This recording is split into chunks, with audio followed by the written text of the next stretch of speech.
La première fois, c'était début août, tout début août, donc ça fait une dizaine de jours qu'on est là.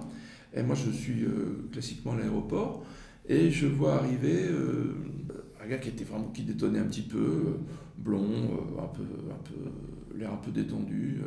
Donc cet homme, c'est un Français. C'est un Français, oui, bien sûr, c'est un Français assez jeune, et qui livre des armes, comme ça, direct. Alors je lui dis, mais est-ce que c'est. J'ai souvenir d'avoir posé la question, de dire, mais est-ce qu'il pensait que c'était la meilleure idée du monde de livrer des armes en plein milieu d'un génocide? Et le gars me dit, oh, tu sais, c'est un business, si c'était pas moi, ce serait un autre. Enfin bon, c'est un peu.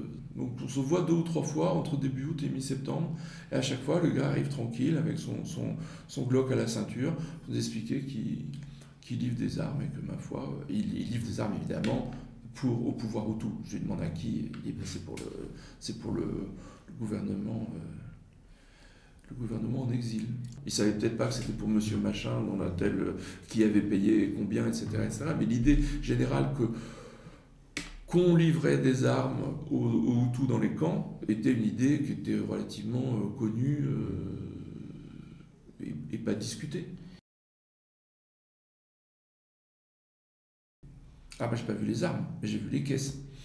Donc je vois les avions et je vois les caisses. Je vois que les avions sont des avions français, donc ce sont des avions militaires français. Et il y a des caisses dans un avion militaire français avec un jeune gars bronzé qui dit, moi je livre des armes.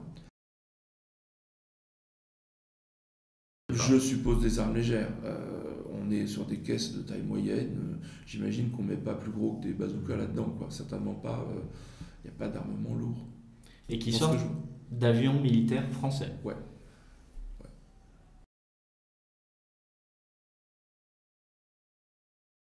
Alors, les militaires français, je ne sais pas ce que vous voulez dire. Il faut dire le commandement. Le commandement Le présent. commandement ne peut pas l'ignorer. Le commandement ne peut pas l'ignorer. Pour autant, ça ne veut pas dire que c'est lui qui l'organise, mais il est obligé au moins d'être informé et de le laisser passer.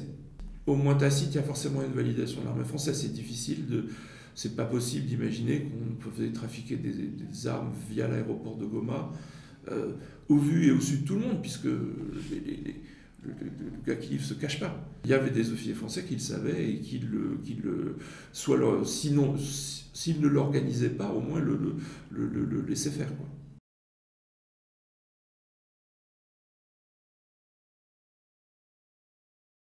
Que l'amiral Langsade, personnellement, ne soit pas personnellement informé de ces livraisons, c'est tout à fait possible. Enfin, ça, moi, j'en sais rien. Que l'armée française en général, que des officiers aient donné le feu vert à ces livraisons, c'est obligatoire. Qu'on soit bien clair, il n'y avait pas besoin que l'amiral Langsade soit au courant pour trimballer une vingtaine de caisses de Kalachnikov de Bangui à Goma. Ça, je pense que ça peut se faire à un niveau assez subalterne. Mais ça ne peut pas se faire sans turquoise. Ça ne peut pas se faire sans que quelqu'un les validé à un moment. Ça, alors pour le coup, il faut être très clair. Si turquoise avait voulu empêcher ça, ça leur aurait pris 5 minutes.